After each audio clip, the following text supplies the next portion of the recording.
to the Gulf Coast. Welcome to the Gulf Coast. Welcome to the Gulf Coast.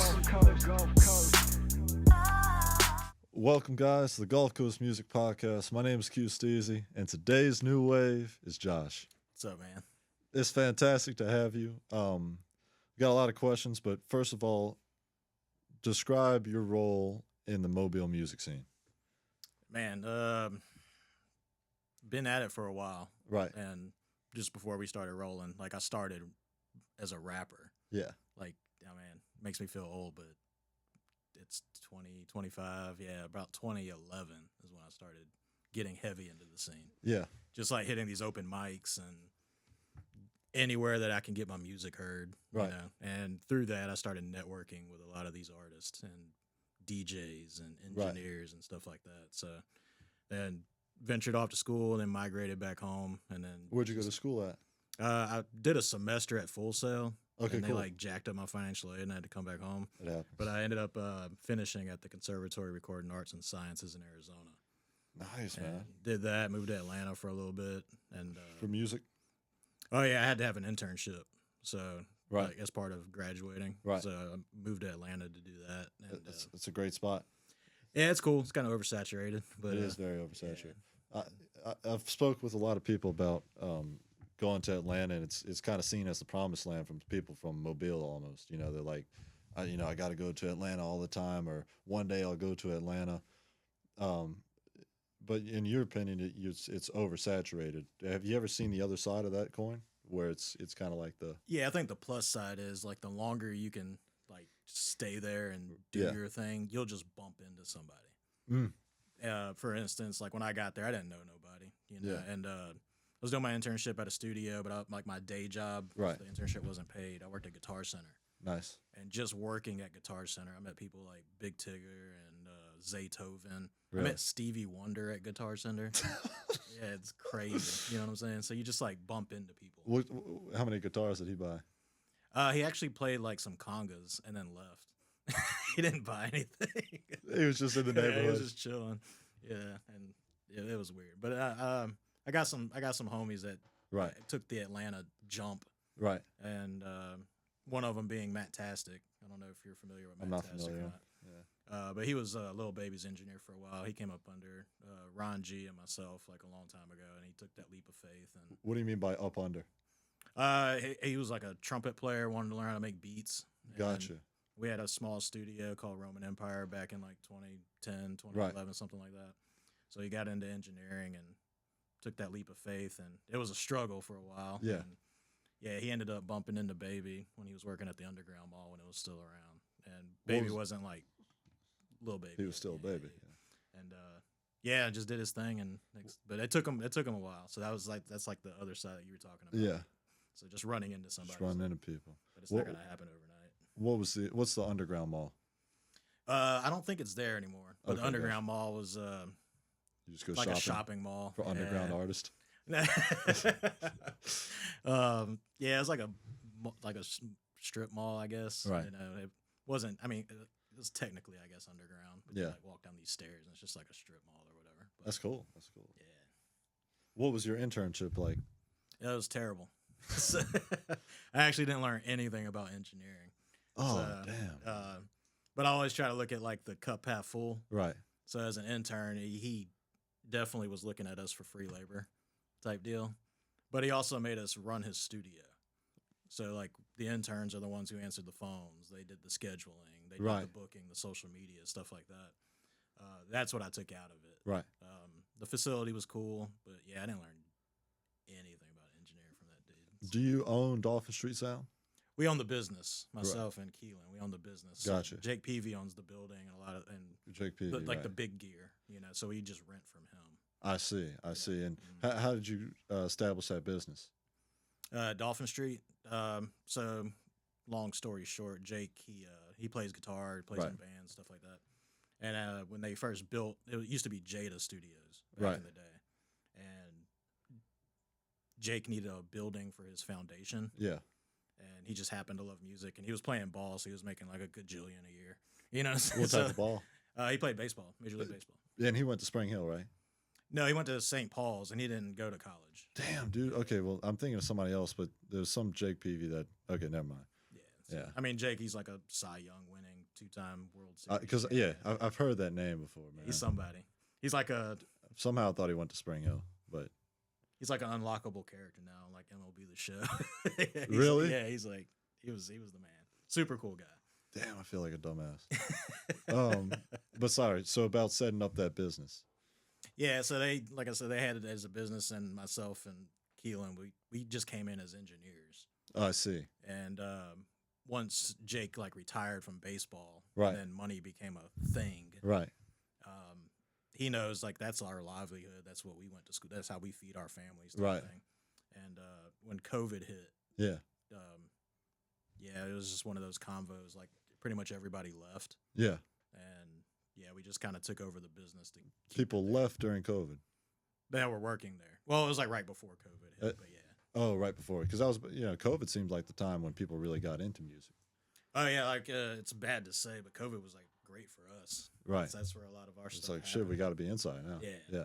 For bands, not so much, because like bands tour, Have and that's to how tour. that's how they make their money. But Yeah. for like hip hop stuff, man, it was on fire in 2020. It was crazy. Now that you're working at, I don't know exactly what your job entails at Dauphin Street besides engineering, but from that internship, Mhm. the ways in which like you learn how to be a secretary role and an asset for, are you now kind of empathetic towards employees at Dauphin Street sound like that? Oh, absolutely. Yeah. Especially the interns. Yeah, exactly. Yeah. And what does it take to get an internship at Dauphin Street? Just send a resume. Yeah. For me, I try to see if like I don't care about if they know how to work FL or Right. use Logic or whatever. Yeah. I've actually sent resumes back because that's all they had was music based stuff. And I was like, give me some real work experience. Like I care if you work at Burger King Right. because that shows a lot. Yeah. Just as you as a person. I mean, I could teach you how to use a compressor. Yeah. I can't teach you how to not be weird, locked in a room with somebody for 10 hours. You know what I Right. mean? Right. You got to have that Rick Rubin in you. Yeah, Yeah. you gotta have that vibe and Yeah. just be a people person. What do you 'Cause think about Rick Rubin? I think he's a genius. Interesting. I think he's awesome. I've had people on here that were just like, he's a fraud. Nah, I don't think he's. You don't think so? Nah, he might appear like that, but Yeah. to some people, but nah. And what, because he's not proclaimed as a producer necessarily. He's kind of a producer of goodwill. Well, I mean, he actually is a producer. Like he is the one directing the record. True. Because a lot of people think of a producer as someone that like has a beat machine and Right. makes the beats. Right. Now, that's like a beat maker. They're technically like musicians, Right. but like producers, Right. like they sculpt the record. Yeah. They might not touch anything, Yeah. but yeah, and that's what Rick Rubin is. He's a producer. Yeah. You put Rick Rubin on your album and you get some magic. Oh, dude. Yeah. Yeah. I mean, just look at his track record. Yeah. You know what I'm saying? Yeah. Absolutely. He's he's like a genius. Yeah. So, but he might not be like a musical, like pick up a guitar and Right. blow you away, The world's already got enough of those guys. for sure. Yeah. So, but he knows how to he knows what good music sounds like. Mm-hmm. So who said Rick Rubin was a fraud? That's I won't disclose his name. It was called Christo. No, that's fine. Just to answer what the fans might want to hear, what's your experience like with Flo Milli? Oh, Flo, that's the homie, man. She's Yeah. super cool. Yeah. She's about to have a baby, so congrats to her. And Yeah. the fam or whatever. That's probably the artist that I'm most proud of Yeah. because we started working together. She was just about to get out of high school. Really? How'd you find out about her? She found us. I mean, Really? that's one thing I really liked about her when she would come in. Was, Yeah. She was real dedicated. Yeah. So at the time, she had like a little part-time job or whatever, and instead of spending her money like on like some new kicks or some hair bundles or whatever, you know what I'm saying? She was like coming to the studio, Yeah. and I saw that, Yeah. and any chance I got when it was just like hey, I'm gonna come back when I can afford it. And it's like, yo, tell me what you can afford. Yeah, You know what I'm saying? We'll try. I'll do my best to get you in here. that's awesome. And yeah, we cut 2 records. I believe I was the first person to like ever like record her, which is pretty cool. And what song was that? I think it was Beef. Yeah, she put it on SoundCloud and Yeah. came back a little like a couple of days later, a week later, whatever. She was like, "Yo, that song that we did got like 2 million hits on SoundCloud." In a couple days. And I was like, "How much you pay for that?" Yeah. You know? She was like, "Nothing," and like it happened organically. Wow. Damn, yeah. Huncho Fest, the South's fastest growing recurring event, a music festival highlighting independent artists from all over the country. Any artists that want to sign up and perform, all you have to do is DM NMBGJAY on Instagram and he'll negotiate a slot for you. Tickets will be $10 at the door, and there will be a giveaway which includes a Gulf Coast music interview or a free performance at an upcoming event, all sponsored. And yeah, she started getting some inboxes on social media like Snapchat and Instagram and Right. stuff, and thought it was a bunch of BS. And yeah, come to find out, some of those messages weren't BS. Yeah. And it was like people actually interested in her. So damn, man. Nah, she took off and started doing her thing. But anytime she's RCA had her, I think she might be in LA now, but at the time like made her move to Atlanta. Yeah, And anytime she's home now, like we get in still. that's awesome. I mean, not to put words in your mouth, but would you say you're kind of a big brother role to her in terms of Kind of feel like that. and bringing her into the music industry? Yeah, because I mean, when we get in the studio, it's not just like work. Right. You know what I'm saying? Just kicking it and making no, we music. talk. You know what I Yeah. mean? Yeah, we talk. So Did she always have that style about her, or were you able to bring it out of her? yeah. So, I remember when she first started coming in, Yeah. it was real aggressive, real aggressive, and I was because at the time our booking coordinator, her name was Ellen, Yeah. and we didn't know Flo Milli yet. Right. So when she'd come in, Ellen would. Was she behind a different name at some point? Well, I mean, she was Flo Milli, Oh, but okay, we knew gotcha. her as like Tamia, Right. you know, because we didn't Yeah. know. Yeah. You know, and she would come in and Ellen would be like, hey, Tamia. She'd be like, hey, Ellen, and ask her if she needs something, and she'd be, yes, ma'am, no, ma'am, blah, blah, Right. blah. Right. And as soon as she gets in the booth, it's like beat a bitch up and do all this other stuff. It's like, yo, where'd this come from? You know? That's funny. And I remember telling her at one point, it's like, that's cool, like tone it down a little bit. Right. You know, tone it down a little bit. But some of her music's still pretty aggressive, but she's like finding Yeah. her wave now. So that's pretty cool. Super proud of her. Awesome. Now, not to throw anybody under the bus, but in your experience as an engineer, I'm sure there have been moments where you've had agitating experiences for recording artists that maybe it's the first time you met them, or yeah. Do you have any stories like that? Pretty patient. Yeah. I think the artist, or yeah, I would say the artist that kind of press my buttons the most are the ones that think they can do it all by themselves. So like they'll come to me but they record at home. Right. So we like to call those the pretengineers. And you can't tell them anything. Yeah. You know, because Right. they kind of got the demoitis thing. So like they're so used to hearing that sound that they produce at home. Yeah. So when you give them something Right. else, it don't sound right to them. Right. So we try to please them and give them what they want, but it sounds terrible. Right. And yeah, those are like the most difficult people to work with. And I'm kind of at the point now where it's like, if I know that ahead of time, like I give that to like the interns. The interns. Because I just don't want to deal with it. Yeah, as bad as that sounds, That's hilarious, man. I know exactly what you're talking about. That's funny. That's funny. I'm ashamed that I haven't taken a trip to Dauphin Street Sound yet, but what's the work day like for y'all? like for myself. Just for the whole business in terms of like people coming in and out, being in it, like how often during the day are you in the studio, and how many different artists are coming in and out? Really all the time. Yeah. Like, typically our most down days are probably Monday, Tuesday. Okay. But yeah, typical day for me because like myself and Keelan, we own the business, Right. so we're business owners. Right. So I'm in there 9:30 every morning, Mm-hmm. just emails, going over books, like seeing what's happening, Yeah. seeing what we need to do to get the guys doing something when they get there. Right. Um, How tiring is it going through those emails?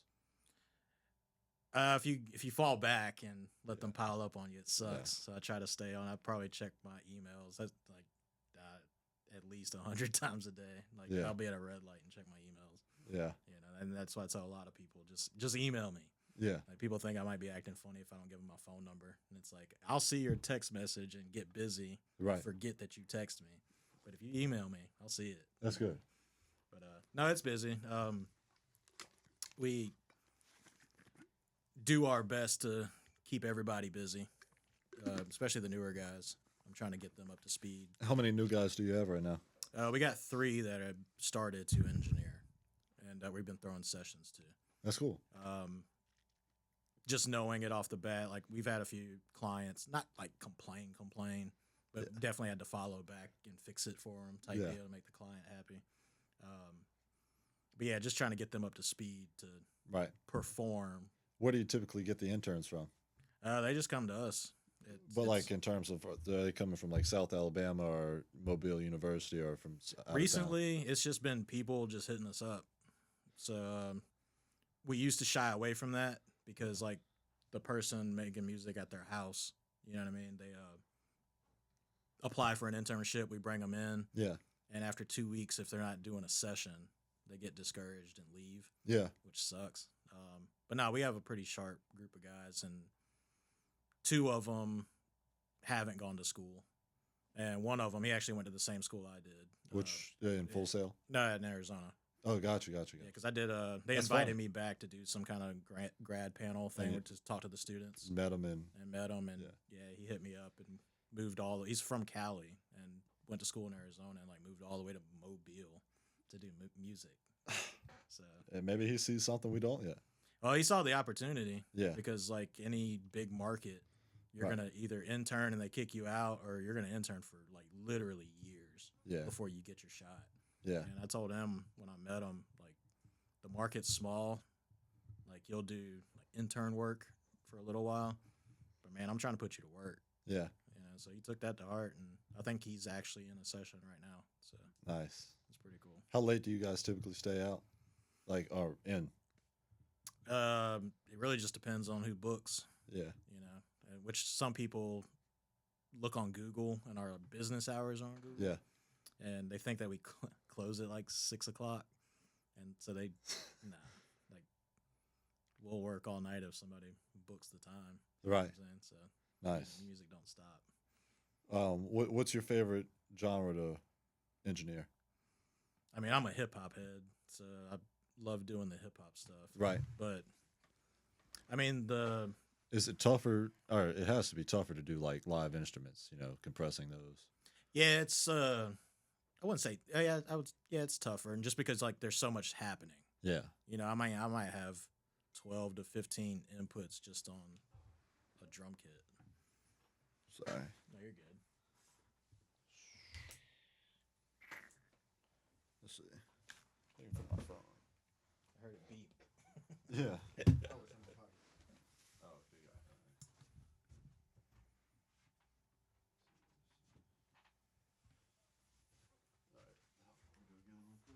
You can just keep it rolling, Chris. They're inside?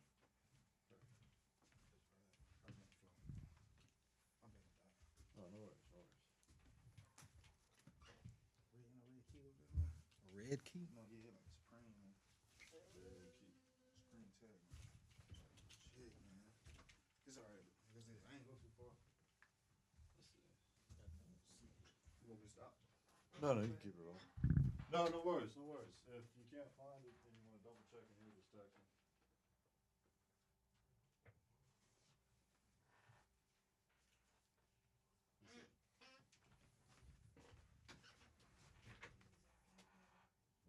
Nothing over there. I was up here. They ain't in the chair, is it? Like, Nah, the thing was.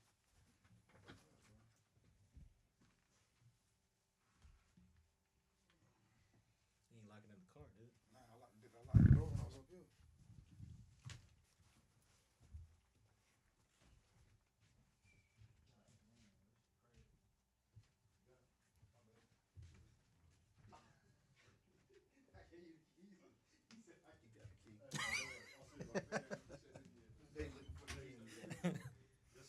It's like when you're looking for your cell phone. And it's like, where's my phone? Here's the phone.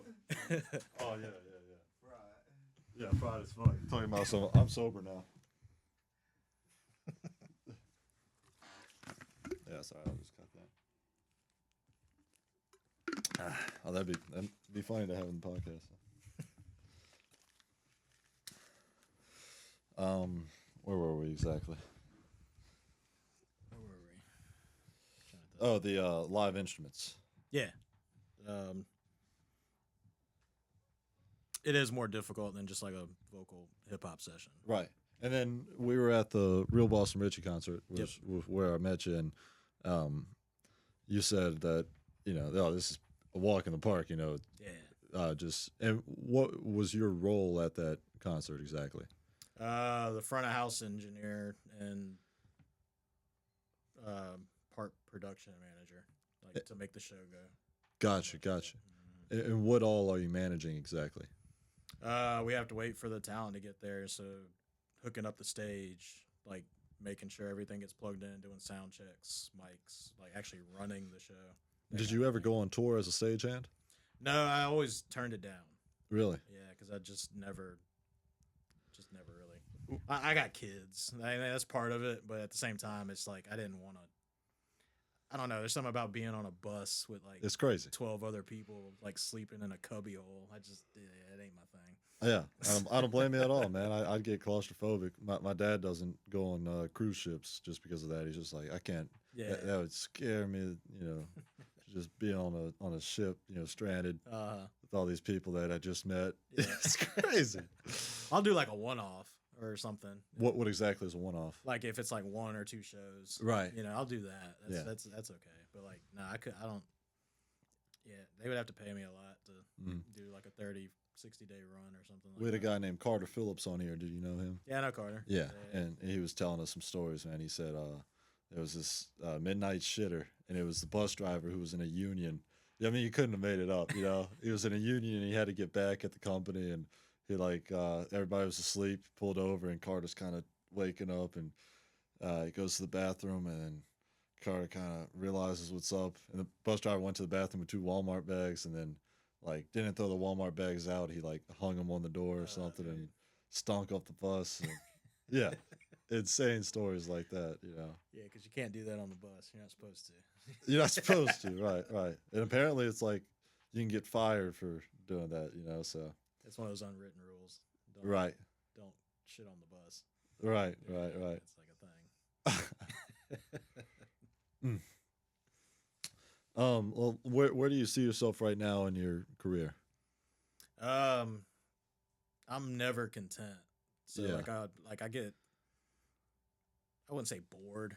Right. But like when I get to like a peak where I'm just like, okay, like what's next? Yeah. Like this is cool. I hit this goal. Like what's next type Yeah. thing. Does it ever drive you crazy to be never content? No, it keeps me from getting complacent. That's good. Like it just like, cause I know that there's more, like I just recently graduated with my bachelor's in music business. Nice. Cause like, From where? Full Sail, actually I did it online. Nice. And, yeah, cause for me, it's like making records is cool. That's what I love to do. Yeah. But yeah, like getting some of those like achievements, like my first gold record was like the coolest, most discouraging thing ever, cause it was with Flow actually. Yeah. And what they don't tell you is like you have to buy those things. So Really? yeah, like we might have been in the studio for 2 or 3 hours to make the song. Right. Which she was in there at the time for a discount, like $60, $70 an hour. Yeah. The damn plaque was like $400. So it's like I actually lost money getting the, you know what I'm saying? Off Like, the song, right? yeah, I mean, it's cool to like hang it up and whatever, it like builds your clout and shows what you're worth. But it's like, man, this is awesome. This is dope. And wait, like, you know, like how, Right. like You should just get a hologram of it. yeah, the last plaque I got, I let one of the interns open it just so they can like feel it, you know, and see what it's like. 'Cause it's like, dude, yeah, it's yeah, trying to find the what's next. One of the interns drops the gold plaque. Ronnie. Yeah. But I just started like hitting me because you know, we get paid we're like work for hire as like an engineer, Right. and just seeing like having to work with some of these like labels start to peel the onion back so you can see behind the curtain like their budgets and how they deal with things and how they get paid. Right. And it's like, dude, I'm sitting there doing work for hire, you Right. know, like when these people are making all the money. Like, it's not all about money, true, but at the same time, though, it's like, I mean, I got like a stream plaque in our warehouse. Yeah. I look at it every now and then, and it's like, man, I helped someone make $10 million. Right. You know, like the work that I contributed on, like these billions of streams, and I just got work for hire for that. You know what I'm saying? So that's why I went back and got my music, went to go get my music degree because it's. And how do you plan to use that to get more money? I mean, there's a better way to say it, of course, but like. For me, actually, the sole reason, I mean, there's more to it, and I learned some other things that I'm going to use, but like the main driving factor for me to get my degree in music business was to create a record label. Right. So I want to, because we export all of our talent. Right. You know, if you look at everybody that's blown up from here, from Flo Milli, Blue, Peasy, Red Clay Strays, you know what I mean? They're all gone. Did the Strays ever record at Dauphin Street? Not a record. I tried, Yeah. like way before they blew up, because I've been knowing those dudes forever. Yeah. You know, but I mean they've done some like demo stuff. Yeah. But that super proud of them too. They're killing it. Yeah. They are killing it. But no, the record label thing, because we, like I said, we export all of our talent. How are you going to do the record label? I'm kind of tiptoeing into it because I don't. The way I feel is like if I sign an artist, they're relying on me. Yeah. Which I'm cool with, but I just want to make sure I have my ducks in a row type thing before to really like push it. So making a record label would take you from work for hire to. Yeah, because I mean at that point it's I'm in charge of all of the music. You know what I mean? So whether that be licensing masters, 'cause I don't believe in like owning somebody's masters, Right. type deal, and just getting paid off of that, or like helping these artists that say that they don't have enough money to make a record. It's like, cool, we'll make one. I'll front the money to make a record. Right. But until we recoup it, then it's like, Right. got to recoup what I spent, Right. Because it's an investment, Yeah. you know. Because I see that side of the music industry as, I mean, it's business. Man, just business speaking, and I think it definitely pertains to music a lot, just because of the kind of stereotype, unfortunately, of musicians is like. Do you ever find that as time goes on, the value of the money that you'd initially invested decreases for that person to pay you back? As in, like, they're just kind of like, oh, you know, that was 5 years ago.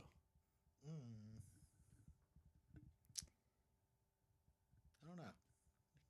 Yeah. Maybe I was getting adrift in thought, but Yeah, I don't know. I think that's with anything, though. You know what I'm saying? it is. It is. I think that's with anything. Yeah. It is for sure. I think people look at the music industry as more of a risk investment because it's Right. not like a guaranteed thing. Right. But like personally, the way I look at it, anything's like that because you can invest in a house, like real estate. And if it doesn't do well, then Yeah, it doesn't like it sells under or Right. doesn't sell at all or a tree falls on it. You know True. what I'm saying? True. That's a bad investment too. Right. Like crypto, that's a thing. Right. You can make a ton of money with crypto. Right. but people don't say how much they lost in crypto. You know what I mean? They won't tell you that. It's all like risk reward thing. But now I think if you frame it right, like with the music industry, and like really learn like promotion and you know how to tour properly and set artists up for stuff like that. Right. I think personally it's almost hard to lose.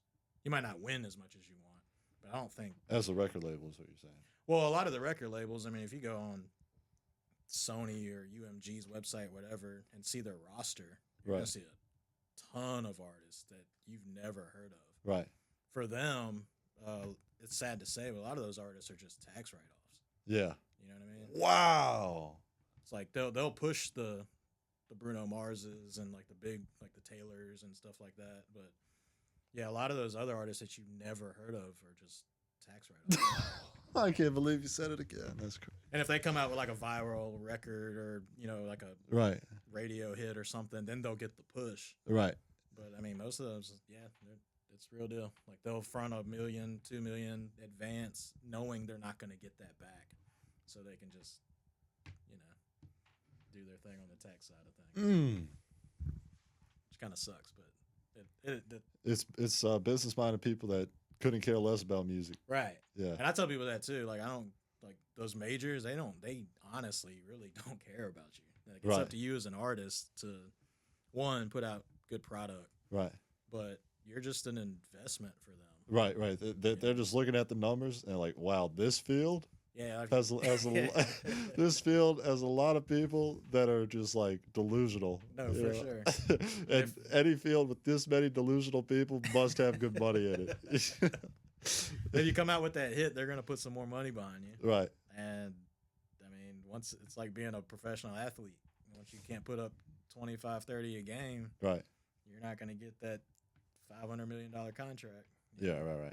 You'll be begging for work almost at that point. Right. Because you're just you're a performer. Yeah. Yeah. You know.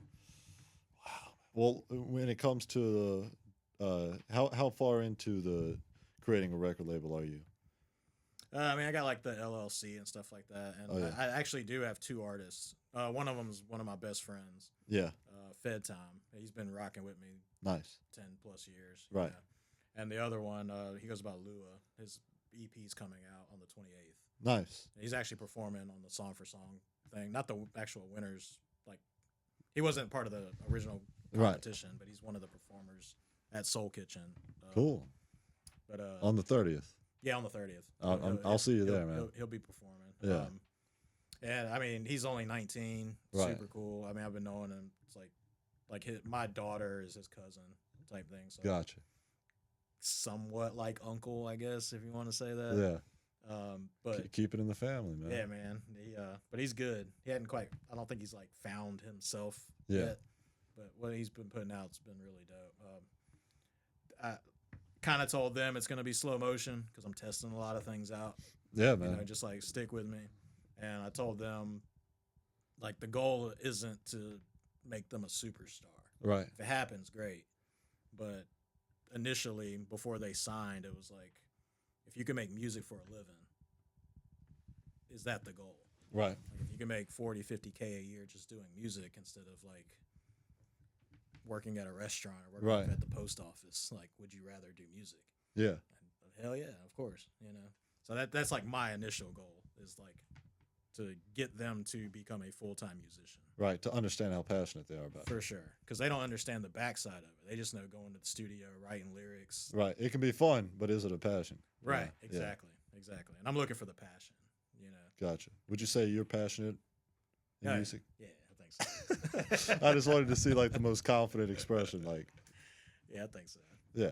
Yeah, I don't see, it'd be really hard for me to go back to a 9-to-5 job. You know Right. what I'm saying? Right.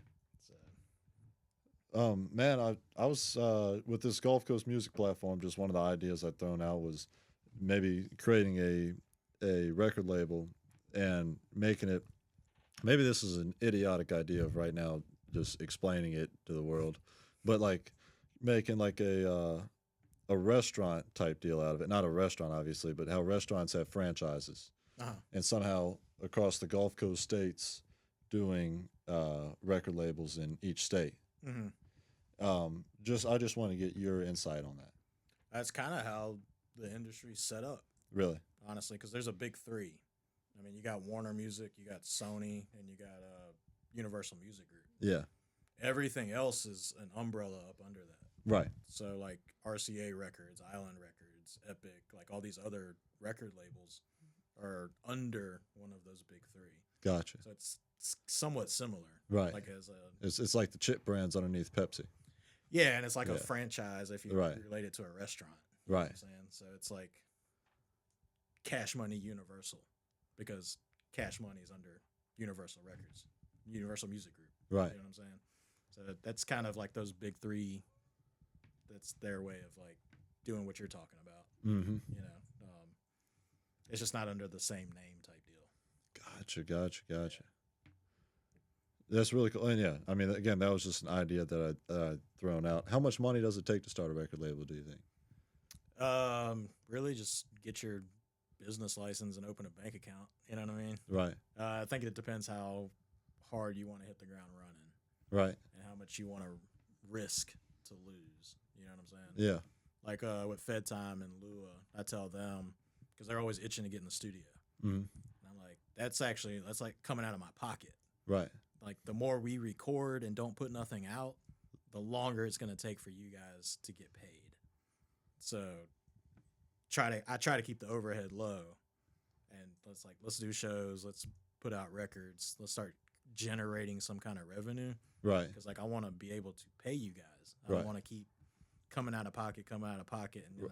now y'all will never see a dime Yeah. because y'all always want to get in the studio. Mm-hmm. It's like let's book a few days here or there, get as much as we can done, Yeah. and let's just start releasing stuff. With your experience, what has been the best way to generate revenue as an artist? Shows, streams, and also what promotion strategies?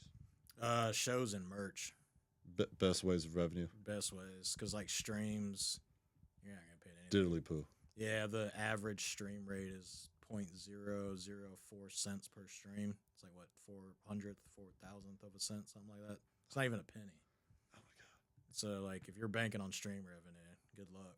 Right. So, but no, shows that's where it's at.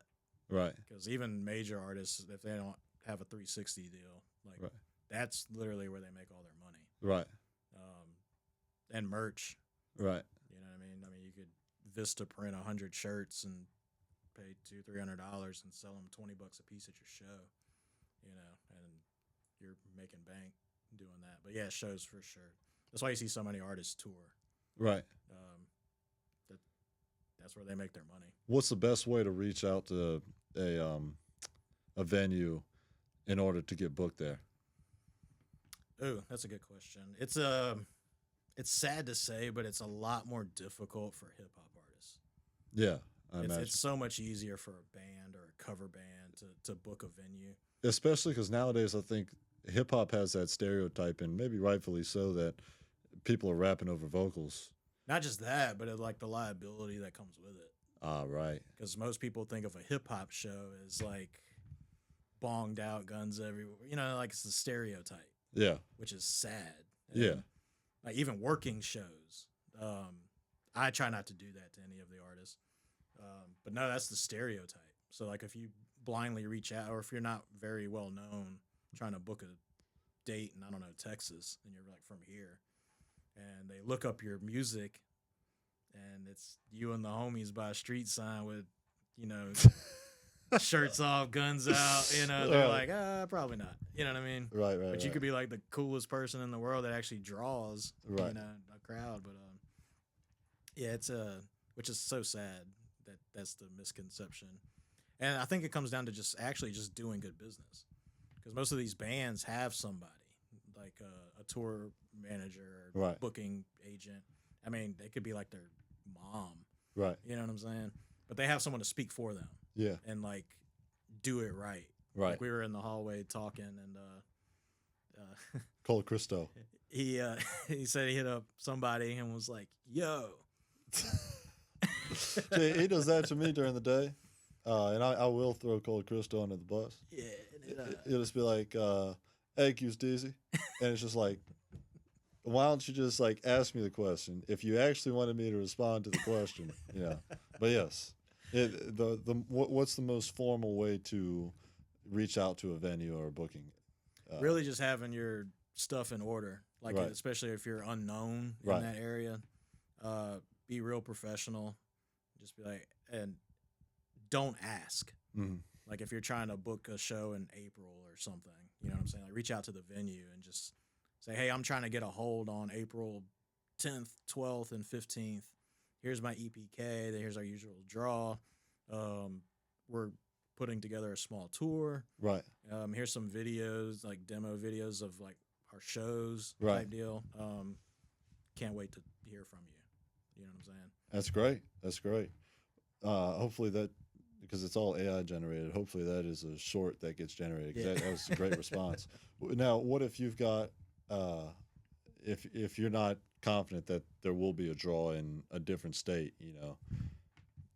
That's where the business side comes in. Right. You know what I'm saying? So, say Mobile, like you're a Mobile artist, Right. and your typical shows you bring in 150 people, Right. which is deep. Like that's pretty good. But it's all your friends, you know? Pretty much. Right. You know what I'm saying? That's where like some of the research and like doing some of that stuff comes into play. So, for instance, I book you to perform in, I don't know, Delaware. You know what I Right. mean? I don't know anything about Delaware, Right.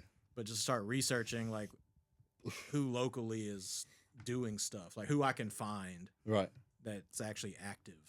And I might find 4 or 5 of those artists that can bring 20 people, 30, 40, 50 people. And I'm booking them on the ticket. I see. So when it comes to booking out of state, you would buy a venue Yeah, rent the venue. and then you would find the artist and reach out to them. Yeah. And That's like, really smart. That's really smart. and on the poster, you know, they're opening, Yeah. but they're the ones actually selling the tickets. You know what I'm saying? Yes. Because no one knows us up in Delaware. Right. You know what I'm saying? I mean, and even like that Real Boston Richie concert, while he is a nationwide and some would beg to say a Mhm. global artist, still coming to Mobile, there's going to be some people that haven't, like some of my friends in the cafeteria over here, hadn't heard his songs right. or just couldn't name a song, maybe, you know, Mhm. just because the music industry is so saturated and whatnot. And, but when you book OG Smooth and Javez, Yeah. and the other 2 artists and Blake, and I mean it obviously appeals to this, and and now that makes sense for sure. Yeah, and I don't know how it is everywhere else. I know here though, if you see like locals Right. on the ticket with like a major act, Yeah. I guarantee you they're pushing tickets. Yeah. It's the same concept. You know Yeah. what I'm saying? Yeah. Like Boston Richie, I actually didn't know him by name. Right. Like when I looked him up and I was like, heard the record, I was like, oh, I know that song. Oh, gotcha. You know what I mean? But I didn't know him by name. And it's like the social media effect in the music industry where no one has an identity. Right. You just know the music. But Identity through the reels you see. yeah, no, Yeah. for sure. But no, like if you see locals on a show, like a big show, Right. you better believe they're pushing tickets, you know. And for the local artists, I see a lot of people or hear a lot of people like, why don't so and so book me? Why can't I get booked for a Right. show? But they're going back to the business aspect. It's like, why would I book you for a show? You know, like who are you? Like, Right. how are you going to help out my venue as a venue owner? Mm-hmm. Like for me booking you, Right. you don't bring anything to the table. You know what I Gotcha. mean? Gotcha. Yeah, absolutely. And I used to look at it. That's when when I was doing music all the time actively. Right. That's how I looked at it. And it's like, okay, like I'm not getting booked for shows. Like I used to feel the same way. And it's like, well, screw that. I'll just book my own show. Right. And that's what I did. You know what I mean? That's where a lot of artists they don't either know that or they just don't want to put in the work. So, okay, so let's say it's a up and coming artist and he's in Mobile, and he wants to start to be in that circle of like when a different artist comes to town, they want to have that person. In order to build that local fan base, would it be smart to buy out the Soul Kitchen, for example, and then book other local Mobile artists to open for him? Absolutely. Right. That's what I did. And how much would that cost, do you think? Just booking Soul Kitchen, and let's say it's 4 artists that range from 20K to 50K monthly streams. Like how much would it cost to put on the show? The entire, yeah. Would you say 20 to 50K per streams, whatever? Yeah, yeah. Like somewhat well known. Somewhat well known, right? yeah, that goes back to the business thing. I mean, you got to look at it too. Like some of those artists, they might be generating 20K in streams. That doesn't equal to 20K in people. Right. You know, so like those might be those same people that are like looking to get booked. Yeah. So you rent out the venue for $750, maybe $1,000. So now you have an overhead to cover of $1,000. Right. Doing it the right way, get the openers and see what they need to make for the show. And a lot of these local artists, they might tell you $100 to $500. You know what I'm saying? And that's what they would need to make, you think? That's what they would say. Right, because it's just Yeah. like, what else are you doing, you know? No, for sure. It's like you're literally performing in front of people, Yeah. you know, and yet you still, but yeah, I understand where you come from. Yeah. But just get that over. Let's just say $100 per Right. artist. So now you're at what, $1,400 in overhead that you need to Right. make to break even. Yeah. Like the front room of Soul Kitchen holds like 300 people. Right.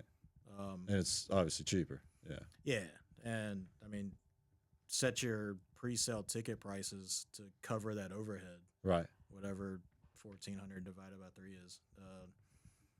Shit. Whatever that is. Like close to 500.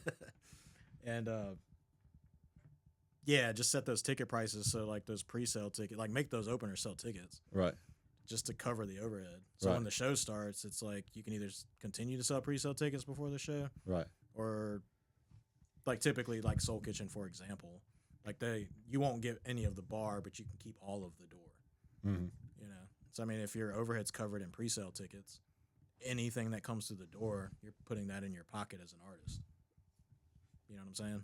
That's probably, I mean, on a typical night, that's probably like 100 to 500 again. Yeah. Yeah. You know, something. Yeah. But it's actually a lot easier than people think, and especially if it's your show and you have a merch table. You know what I mean? True. So like when the show starts, everything's covered. Real Boss and Richie opening for Q Steezy. Yeah. He's got 10 minutes. He's Right, got a right. 10-minute set. Right. Real Boss and Richie is going to perform for an hour, and then I'll go up there and talk to the crowd. That's a funny phenomenon, though. Yeah. And yeah, these indie artists, man, I'm all for it. Like this, like I said, I came up in the open mic circuit Right. and all that stuff. But like something. Yeah, like I was going to ask you, did you do the art walk at all? The art walk, no, because they didn't really cater to like the hip hop scene when I was Gotcha. coming up. Gotcha. You know? It was all these like rundown hood clubs. Gotcha. Which my music didn't mesh at all. Yeah. This is the only stage that we had. Right. So I would be there every week. Yeah. You know what I'm saying? To get some of that experience on stage and really just a network. That Yes. kind of thing. But things like Song for Song, that's why I really mess with it, because Dre's actually like trying to build these artists Mhm. and teach them little things like stage presence, like Right. how to get your music registered, like stuff like that. He's Like trying with to teach them. BMI? Yeah, or Yeah. ASCAP, whatever. And he's trying to teach them how to be an independent artist, Mm-hmm. not just like somebody to hop on stage. Mm-hmm. You know what I mean? So I that's why I rock with Dre, and he's serious about it. And Absolutely. he has a passion for helping the indie artists. I don't know if you saw that podcast, but I think I may have mentioned him as the Godfather of Mobile. Yeah, I can see that. Yeah. And he learns every day too. You Yeah. know what I'm saying? And I've heard, I mean, there's going to be backlash with everything, but like there's some artists that maybe didn't win the competition one time or Right. whatever, and they think that he's just full of, you know. Right. But that's not the case. Like he's actually like trying and he's doing his thing. So- Absolutely. And he asks questions, like Yeah. especially behind the scene. If he don't know something and he thinks that I know it or someone else close to me knows it, he'll ask. Yeah. And he's always like, he's like a sponge, like just trying to learn and Take it grow, all in, huh? Take it all in, yeah. But what he's trying to do for the local scene, I think, is really cool. Absolutely, man. Absolutely. What's something that you think needs to be done for the local scene? They need to stop complaining. Finally, somebody said it. Finally, man. Respectfully. Yeah, respectfully. I think that they just need to be,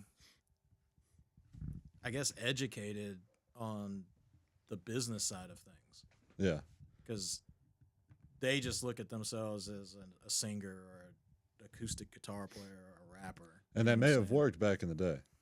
Yeah, but no one's getting scooped up off the street anymore because you're talented. Yeah, That's not happening. because a lot of people are talented. Yeah, not just that, but labels like major labels don't have the budget to develop artists. Right, right. And it's because with the streaming age, they don't have that money Yeah, to do that. So they're looking for something that's polished that they Right. can just stick on a shelf, put some money in marketing, and make a crap ton of money off of it. mm, A lot of I think for the local scene, like just how to really treat yourself as an artist, as a business. right. You know, I think that's what the local scene really needs.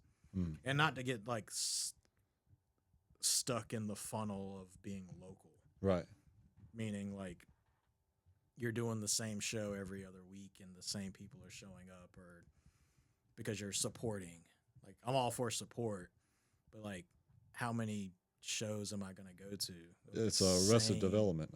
Yeah, Yeah. it's like grow. Yeah, You know what I mean? And test the waters outside, even if nobody's going to show up. no, for sure. And yeah, just like take a risk and just push yourself. Mm, And that's what a lot of artists around here don't do. They almost feel entitled. mm. You know. I really respect that perspective. Yeah. I didn't think it would rhyme like that, but well, other than the record label, what are your future ambitions? I'm big on education, so Right. I've been working on developing a audio program down here because, like I said, I had finished in Arizona. Like, there's nothing down here that teaches what we do Right. to the Have you been to Mobile University? the University of Mobile. Right. I haven't been, Yeah, but I we've know I had a said few people come from UM. That studio on campus. It's nice. I've seen the pictures and stuff like insane, that. man. Yeah, because I tried to get a studio on here and successful with it, but not to that standard. Because I went over there because I heard that there was a studio at the University of Mobile, and the president of Spring Hill encouraged me to go check it out and get some insight. And I went in there like a spy, you know. But no, they were super nice, and they showed me around, and it was. I would have thought I was in Hollywood, you know. Yeah, it's a nice facility from what I've seen. But they don't teach. They don't teach it to the degree And that's what I've also heard. because it's real Christian based, which is fine. Right. But like for instance, their Need to get some lives. Pooh Shiesty in there. Man, what? Yeah, that's what I'm saying.